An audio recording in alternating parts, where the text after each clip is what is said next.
Había barcos, y luego estaba el Santísima Trinidad. No era solo un navío, era una afirmación, una declaración de poderío naval esculpida en caoba cubana y pino de los bosques de Segura. Su construcción, iniciada en 1767 en los astilleros de La Habana, fue un proyecto titánico. Una proeza de ingeniería que desafiaba la propia naturaleza de la madera y el mar. Más que un buque, era una catedral flotante.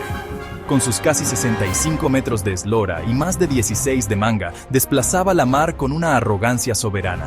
Originalmente botado con 112 cañones, su diseño fue modificado para albergar hasta 140 bocas de fuego. Era una leyenda antes incluso de disparar su primer cañón en combate.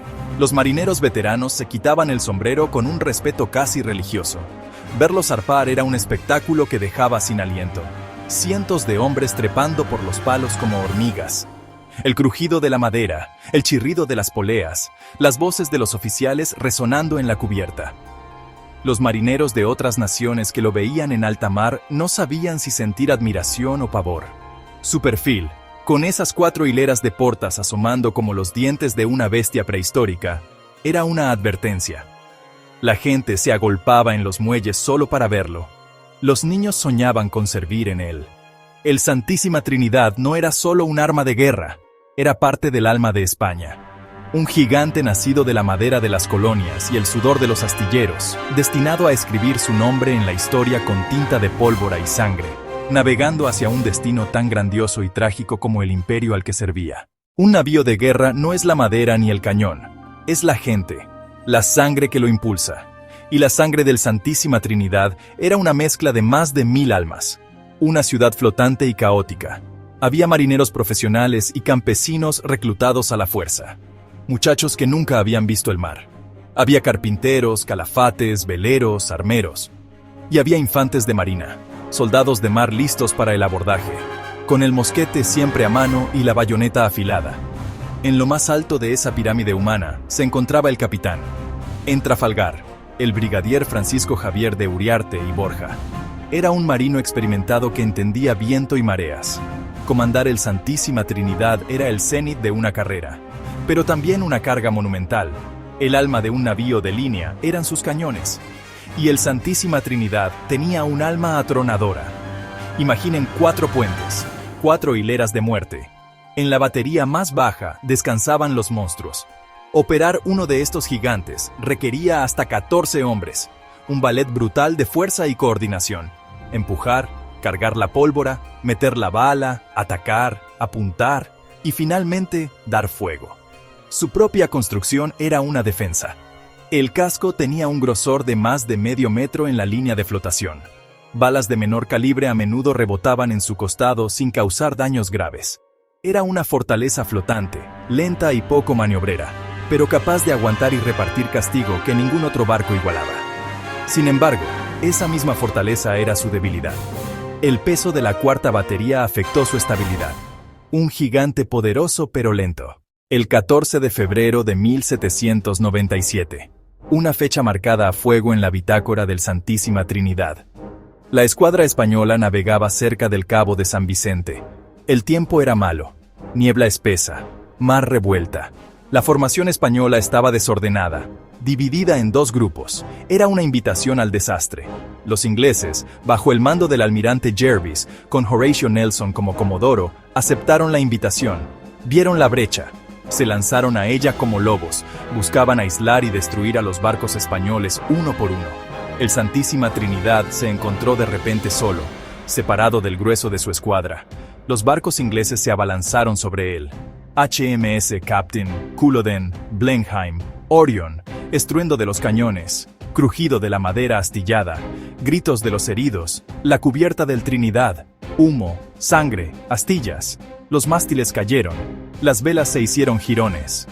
A pesar del castigo brutal, el gigante se negó a morir. La bandera española seguía ondeando.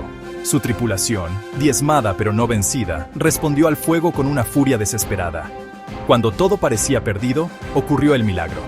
Infante Don Pelayo y San Pablo acudieron en su auxilio. Rompieron el cerco inglés y permitieron al Trinidad, destrozado pero invicto, retirarse lentamente del combate. Había sobrevivido. Había resistido el ataque combinado de media flota británica. La batalla del Cabo de San Vicente fue una derrota táctica para España, pero para el Santísima Trinidad fue una prueba de su increíble resistencia. Podía sangrar, podía ser herido. Para hundirlo, se necesitaría algo más que cañones. Se necesitaría el océano entero. Entre batallas, el tiempo se estiraba en una rutina monótona marcada por el sol y las campanas del barco. El día comenzaba antes del amanecer con el baldeo de las cubiertas. Era un ritual de limpieza que empapaba a los marineros. La comida era un suplicio. Galleta dura como una piedra, a menudo infestada de gorgojos. Más de 1000 hombres compartían un espacio diseñado para la guerra, no para la comodidad. Por la noche, las entrecubiertas se convertían en un bosque de hamacas. El hedor era una mezcla abrumadora de sudor, alquitrán, pólvora, comida rancia y los efluvios de la sentina. El escorbuto era un enemigo silencioso y mortal. Los dientes se caían, las encías sangraban. Pero incluso en ese infierno flotante, había momentos de humanidad. Los hombres cantaban viejas canciones de su tierra. En las noches de calma, un marinero con una guitarra podía hacer que los hombres olvidaran por un momento el hambre, la enfermedad y el miedo. Antes de que el tambor de combate volviera a sonar, llamándolos de nuevo al infierno. El 21 de octubre de 1805, el día del juicio final. La flota combinada zarpó de Cádiz con un viento débil y un destino trágico. Francia y España se habían esparcido arena por las cubiertas para absorber la sangre que estaba por derramarse. Nelson rompió todas las reglas. En lugar de atacar en una línea paralela, dividió su flota en 2 columnas. Se lanzó perpendicularmente contra el centro de la línea. Era una maniobra suicida, o genial. El Santísima Trinidad se convirtió en el objetivo principal. El gigante era el imán que atraía la tormenta de acero. El Trinidad se vio rodeado, HMS Victory, Temeraire, Neptune. Y entonces comenzó el caos. El estruendo era apocalíptico, un trueno incesante que hacía vibrar el barco hasta sus cimientos. Los mástiles caían con un estrépito aterrador, arrastrando hombres y aparejos al mar.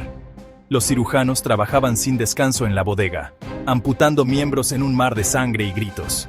El Santísima Trinidad estaba siendo crucificado, pero se negaba a rendirse. Sus cañones seguían escupiendo fuego, a pesar del estado catastrófico del navío. La bandera española seguía ondeando en un trozo de mástil. Cada andanada enemiga abría nuevos boquetes en el casco, y el agua comenzaba a entrar a un ritmo alarmante. Finalmente, con el barco completamente inmovilizado y sin capacidad de respuesta, la decisión fue inevitable: arriar la bandera. No era una rendición cobarde, sino el reconocimiento de que se había hecho todo lo humanamente posible. El Santísima Trinidad, el escorial de los mares, el orgullo de la armada, había sido derrotado. El gigante estaba muerto. Solo quedaba su enorme cadáver flotante. La batalla de Trafalgar había cesado, pero el mar desató su propia furia. Una violenta tempestad se levantó sobre la costa de Cádiz. Para el Santísima Trinidad, remolcado a duras penas por los navíos ingleses, fue el golpe de gracia. El casco, acribillado por cientos de proyectiles, ya no podía resistir la embestida de las olas. Evacuarlos en medio de la tormenta era una pesadilla. Marinos ingleses y españoles trabajaban juntos contra el tiempo y el océano.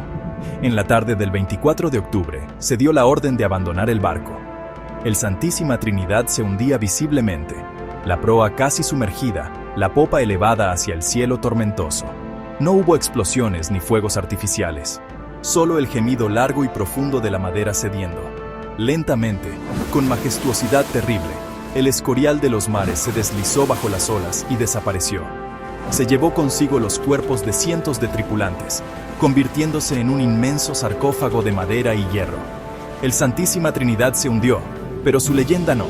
Su nombre se convirtió en sinónimo de resistencia y poderío. Hoy, el Pecio descansa en las profundidades del Atlántico. Es un santuario marino, un monumento silencioso. Su historia no es solo la de un barco, sino la de una era. El fin del sueño imperial de España en los océanos del mundo. El Santísima Trinidad no fue solo una máquina de guerra. Fue un personaje en el gran drama de la historia. Un titán insumergible en la memoria del mar.